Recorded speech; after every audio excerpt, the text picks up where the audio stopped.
For In Motion, I'm Kurt Parker.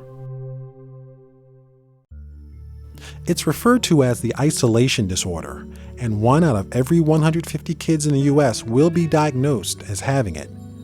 The disorder is autism, and while it isn't quite clear what causes it, those who deal with autism and those affected by it realize that the inability to communicate is the most pressing problem to overcome. This is the Gibson family, father and mother Doug and Colleen, and their children Chris, Jennifer, and their youngest Connor.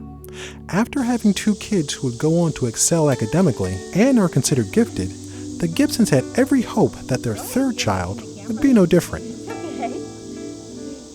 Connor was born and developed typically just like all other babies do, just like our other 2 had done. Soon after, the Gibsons noticed a distinct change in Connor's behavior. We really couldn't put our finger on it, but he had developed some odd behaviors. Speech was diminishing and droning was taking its place. He lost the ability to say simple words.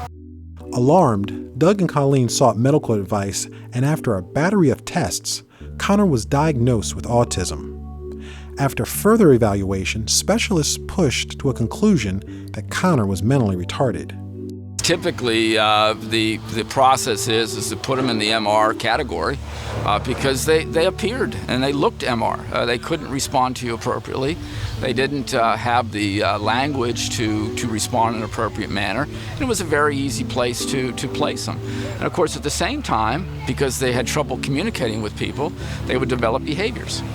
And so the behaviors would lead to drugs. So we would medicate these children and place them in MR, and so you'd have a child that's medicated in MR being set aside. Having raised 2 other kids, both of them gifted, we knew that there was a brain there, particularly in the early development of Connor. He's bright, so we wouldn't let that happen. We knew that there's an answer and a way to reach him. Presented with this situation, Doug and Colleen refused to give up on their son. They began to educate themselves about what could be done to help them reach Connor and help him get the most out of his life.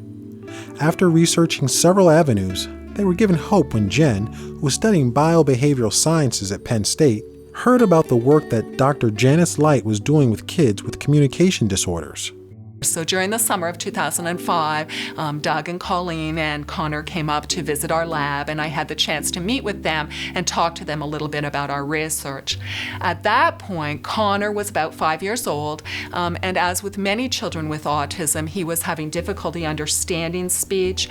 He was having difficulty being able to communicate with anyone around him. He had a few pictures that he could indicate that he could exchange with others, but it was very, very limited what he was able to communicate. Connor clearly was a very bright little boy, but he was essentially locked in.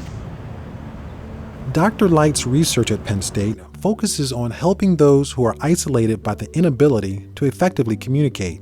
Computer-based technology that provides speech output is the current method for helping kids like Connor, but Dr. Light saw that there was more that could be done. Most assistive technology in this field is based on how adults learn. Dr. Light's goal was to adapt that technology to how kids learn. We actually have a project that's looking at using assistive technologies with very young children to build their language and communication skills. Children as young as 6 months, 9 months of age, we have up using computer technology. And by the time they're toddlers, these kids are actually computer savvy. They're moving through menus on the computers, learning concepts through them, using them to communicate with their families and with others. And we are seeing that these kids then are able to build their language skills, build their communication skills, and really keep pace with typically developing kids.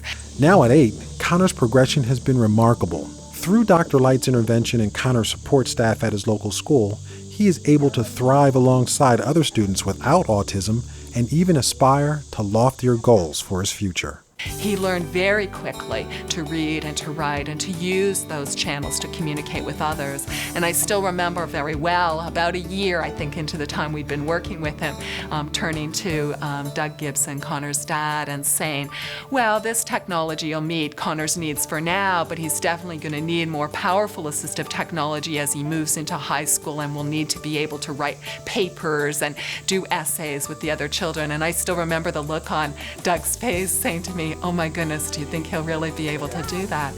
And he definitely will. Now we can actually sit down and have a conversation with him. You can actually ask him questions, he can answer you. Just the ability to be able to talk to him about needs, wants, likes, dislikes. It's just so much nicer. You get to talk to a person, and that's just incredible. As a result of the success with Connor, the Gibsons have decided to give back. After Jen graduated from Penn State, she decided to alter her vocational path. She is now enrolled in a PhD program for child psychology at Duke University. Her work is tied to trying to solve the riddle of autism. And Doug and Colleen have organized a run walk along with a golf tournament, donating proceeds to Dr. Light's program in hopes that what she has done for Connor, she can do for many others.